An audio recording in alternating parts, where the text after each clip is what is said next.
Marcus Allen adjusted his tie as he stepped through the glass doors of Wellington Bistro, one of the city's most exclusive restaurants.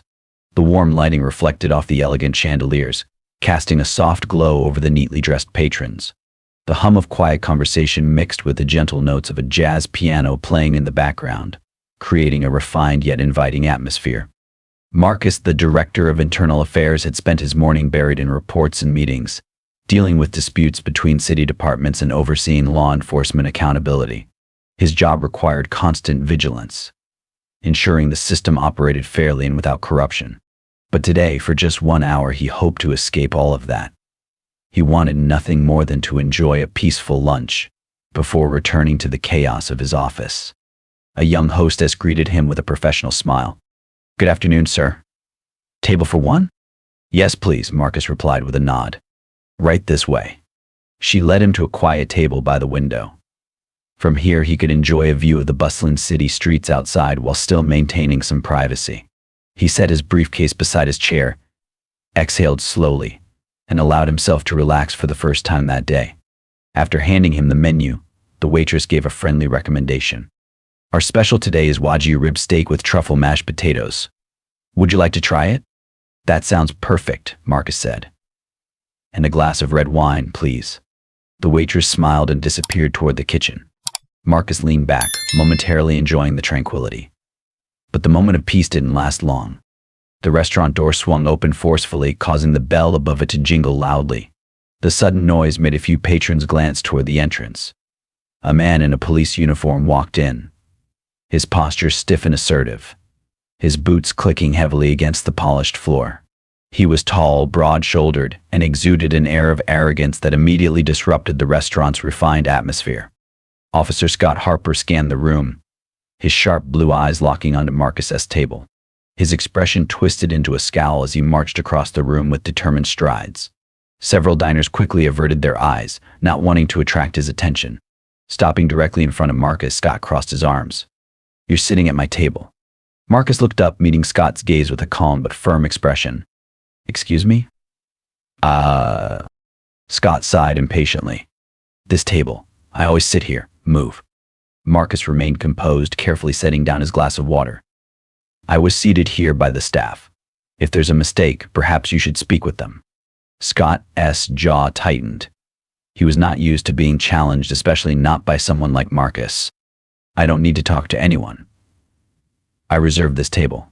Marcus glanced around. No sign indicated the table was reserved, and the restaurant was still half empty. He could already tell this wasn't about a simple seating issue. "I'm afraid that's not my concern," Marcus replied. "I've already ordered my meal, and I see no reason to move." Scott's nostrils flared. He hated being told no. He had spent years using his badge to intimidate people into getting his way, and he wasn't about to let some bureaucrat defy him. "Listen," Scott said, his voice dropping to a low, threatening tone. "I don't care what the staff told you. I sit here every week. You're in my spot. So unless you want trouble, I suggest you pick up your things and move. Now." The nearby diners had begun to take notice. The quiet murmur of conversation had died down, replaced by an uneasy silence. Marcus could feel the weight of their gazes, waiting to see how he would respond. He took a slow, measured breath. This was a test. If he backed down now, he wouldn't just be giving up a table, he'd be allowing this officer to abuse his authority unchecked. With steady confidence, Marcus met Scott Scassi. "I appreciate your request," he said, his voice level, "but I will not be moving." Scott's fists clenched. A muscle twitched in his jaw. The tension in the air was thick, and for a brief moment, neither man moved. Then Scott leaned down slightly, his voice now a whisper only Marcus could hear. "You think you can talk back to me?" His lips curled into a sneer. "I don't care who you are. You're just another nobody who doesn't know his place." Marcus's eyes narrowed. He had encountered men like Scott before, officers who believed the badge gave them unchecked power, and he knew that this confrontation was far from over. Marcus held Scott's glare, his expression calm but firm. He could feel the weight of the moment, the way the entire restaurant had fallen silent, the tension hanging in the air like a thick fog. He had dealt with intimidation tactics before, but rarely so blatantly, and certainly not in such a public place. Scott scoffed, shaking his head. "You really don't get it, do you?" His voice was low and threatening. just enough for Marcus to hear. I'm giving you a chance to do the right thing. You don't want to piss off the wrong people. Marcus slowly picked up his glass of water and took a sip, his every movement controlled and deliberate. He wouldn't let this man rattle him. And what exactly is the right thing?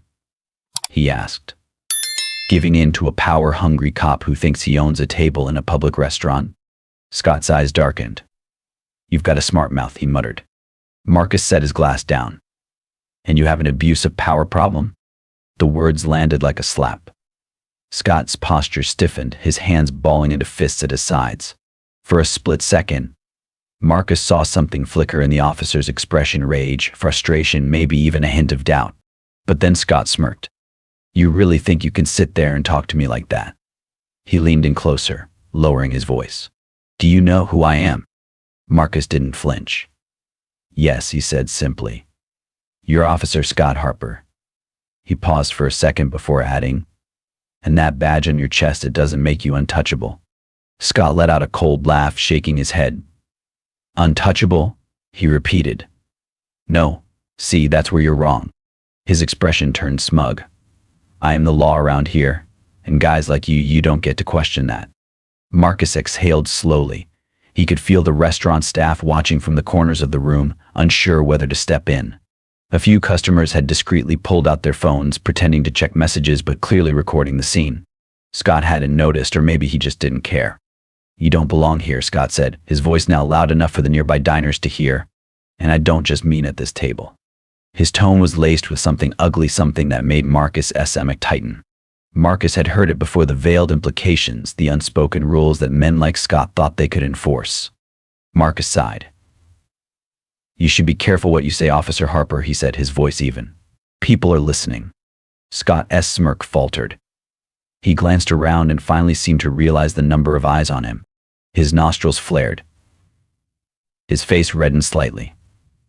But instead of backing down, he doubled down. You think these people care? Scott sneered. You think anyone's going to stop me if I decide you need to be taught a lesson? Marcus' jaw tightened. His instincts told him the situation was getting dangerous. He had seen officers like Scott push boundaries before, testing how far they could go before someone stopped them. And Scott was teetering on the edge. Marcus had to make a choice. He could stand his ground and risk escalating this further, or he could try to defuse the situation before it spiraled out of control. He chose the third option. Very slowly, he reached into his jacket pocket, not for a weapon, but for his phone. He kept his movements deliberate, ensuring there was no sudden motion that Scott could use as an excuse to act. Scott's eyes flickered to the phone and his expression twisted into something halfway between suspicion and irritation. What, you gonna call someone? Scott mocked. Go ahead, call your lawyer, call your boss, hell, call your mommy. See if I care. Marcus didn't react. He tapped his screen once, sending a pre-written emergency message to someone who would care. Scott noticed the movement and let out a sharp breath of laughter. Oh, you're scared now? Marcus met his eyes. No, he said simply. Scott frowned. Something about Marcus' tone unsettled him. Before he could respond, the restaurant door opened again. A patrol officer stepped inside, scanning the room. He locked eyes with Marcus, then looked at Scott, his brows furrowing. Scott's shoulders tensed. Marcus knew one thing for certain: this was far from over. Officer Scott Harper's posture stiffened as he spotted the patrol officer stepping into the restaurant. His jaw clenched, his fingers twitching slightly at his sides. For the first time since this confrontation began, he looked uncertain. Marcus Allen sat calmly, watching everything unfold. He wasn't afraid, not of Scott, not of his threats, but he knew a cornered man could be dangerous. The patrol officer, a young cop named Chris Moore, walked toward them cautiously. His eyes flicked between the two men, taking in the tense standoff and the uneasy silence of the restaurant. He had clearly received Marcus' emergency alert. Everything okay here, Officer Harper? Chris asked carefully. Scott's face hardened. He forced a smirk. Just handling a situation. Chris hesitated, glancing at Marcus, then at the surrounding diners, many of whom had their phones out recording. He wasn't stupid. Something was very wrong here. Marcus didn't say a word. He let the moment hang, watching as Scott tried to figure out his next move. Scott exhaled sharply and turned back to Marcus. His voice dropped to a near whisper. You think calling in backup is going to change anything? He leaned in, his expression dark. You have no idea who you're messing with. Marcus met his gaze unflinchingly. Neither do you. That was it. Scott snapped. Without warning, his hand shot to his holster, and in one swift motion he pulled out his gun and pointed directly at Marcus. A collective gasp rippled through the restaurant. A woman let out a sharp scream. Chairs scraped against the floor as diners scrambled backward, some ducking under tables, others rushing toward the exit. Chris took an instinctive step back, his hand immediately going to his own weapon, but he didn't draw, not yet. Marcus, however, did not move. He had faced threats before: intimidation tactics, political pressure, even attempted blackmail. But this was different. Scott's face was flushed, his grip on the gun too tight, his chest rising and falling rapidly. This wasn't a calculated move anymore, this was desperation. Get up. Scott's voice shook with rage. Marcus stayed perfectly still. Put the gun down, officer. I said get up. Scott's voice was almost a roar now. The gun trembled slightly in his hand. Scott's breathing quickened. The weight of his own actions was creeping in, but his pride, his anger, his arrogance wouldn't let him back down. You don't tell me what to do, he spat. His finger hovered over the trigger. Marcus exhaled slowly, keeping his hands visible on the table. He didn't dare make any sudden movements. Behind Scott, Chris lifted his radio, speaking in a hushed but urgent voice. 10 to 33. Officer needs assistance. Armed suspect. Wellington Biastro. Marcus caught the words backup was coming. But would it get here in time? Scott's eyes flickered to Chris for a split second, just long enough for Marcus to act. With deliberate calm, Marcus lifted his phone, pressing one button. The restaurant's overhead speakers crackled to life, and then a voice. A deep, commanding voice that immediately silenced the entire room. Scott Harper. Stand down. This is Chief Davis. Scott froze. His eyes widened, his gun hand trembling. Marcus had done exactly what Scott never expected. He had called the chief of police directly. Through the speakers, Chief Henry Davis's voice was cold, unyielding. I have officers en route to your location, he continued. Drop your weapon. Now. Scott's face drained of color. He turned slowly toward the speakers, as if unable to believe what he was hearing. Scott. Davis's voice was S. Davis now. If you don't put that gun down immediately, you will not leave that building as a police officer. Scott's chest rose and fell erratically. He was trapped. He knew it. Marcus watched him closely. This was the moment, the last chance for Scott to make the right choice. The gun shook in Scott's grip. His jaw clenched. And then he lowered it. The entire restaurant let out a collective exhale. Scott placed the gun on the table, his hand still hovering over it, his face ashen. Chris rushed forward, grabbing the firearm and stepping back, his own weapon still holstered. Smart choice, he muttered. Marcus finally let himself relax just slightly. But this wasn't over. Not by a long shot. The restaurant was silent except for the distant wail of approaching sirens. Scott Harper stood motionless, his face pale, his breathing uneven. The gun was now out of his hands, confiscated by Officer Chris Moore. But the damage was done. He had crossed a line that couldn't be undone. Marcus Allen remained seated, his expression unreadable. He could feel every eye in the room on them, could hear the barely contained whispers of stunned diners. Some were still recording, their phones capturing what would soon become headline news. The front doors burst open. 2 uniformed officers stormed in, their hands near their holsters, scanning the scene. But they weren't the only ones. Behind them, moving with calm authority, was Chief Henry Davis himself.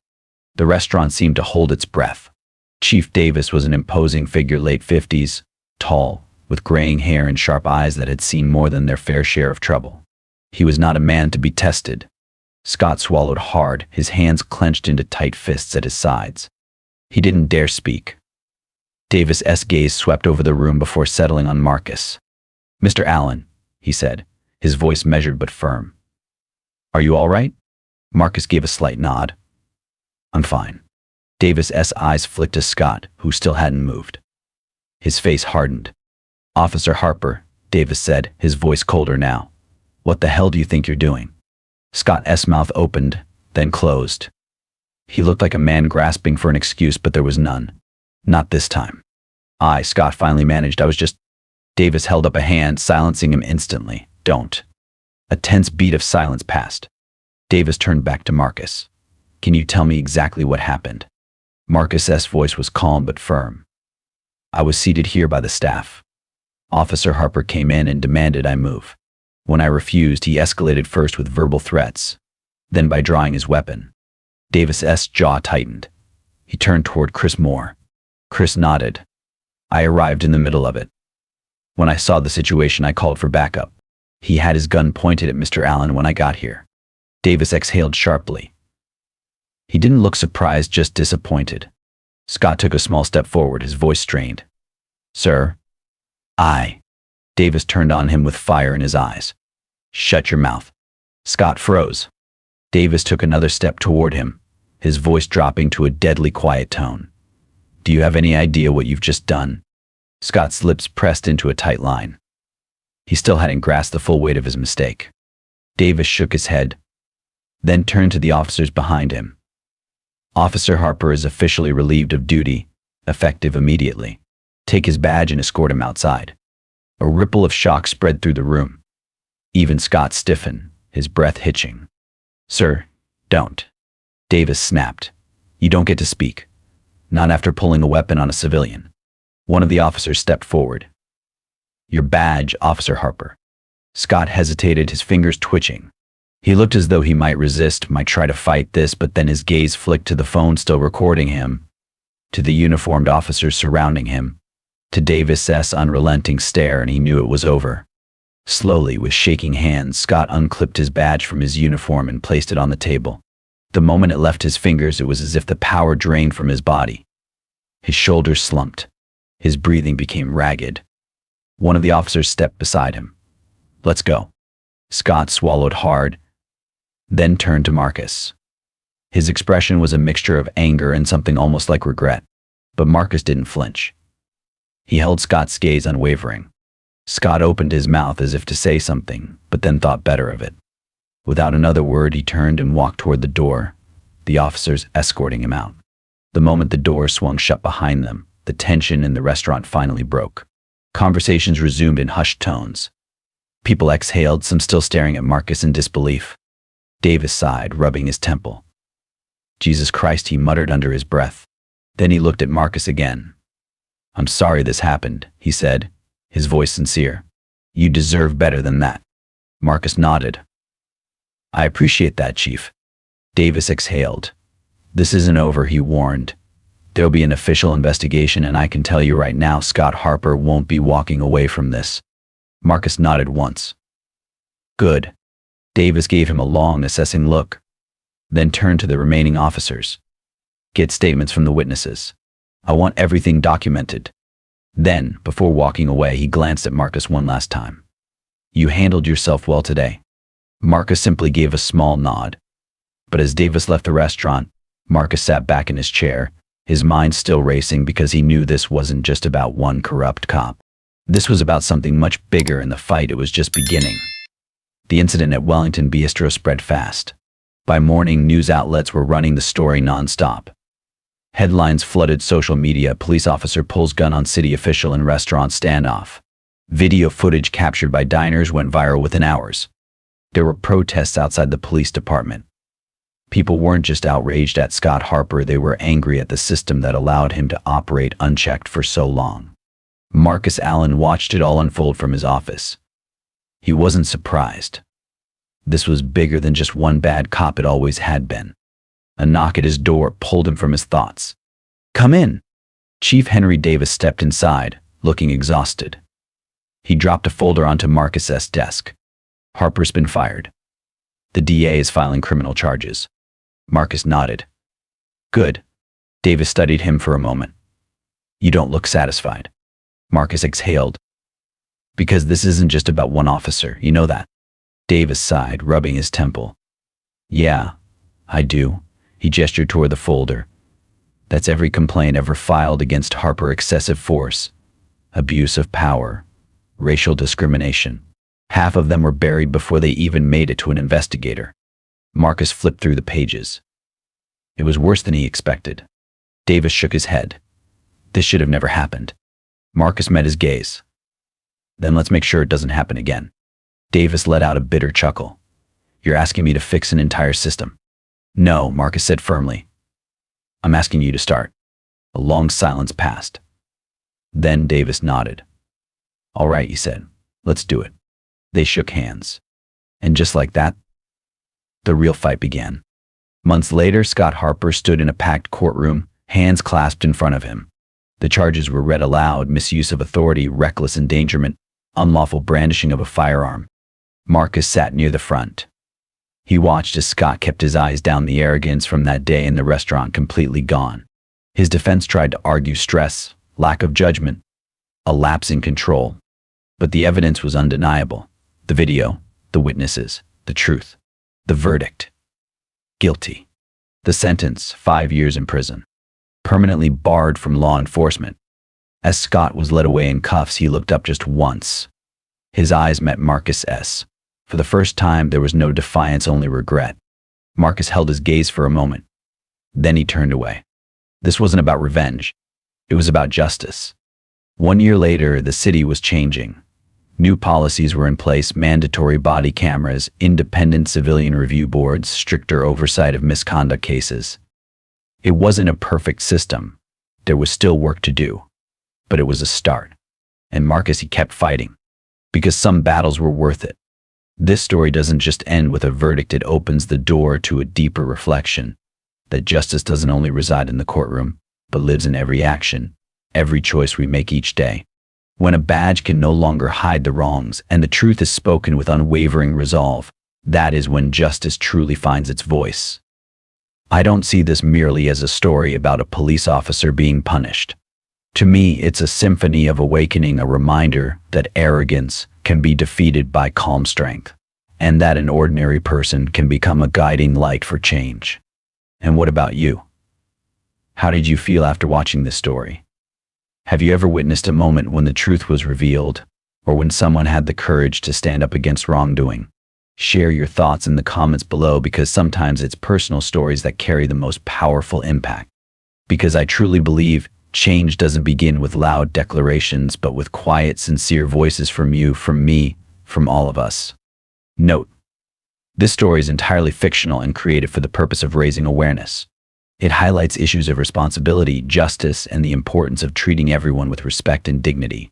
We firmly oppose violence, prejudice, and injustice in all forms. Viewer discretion is advised.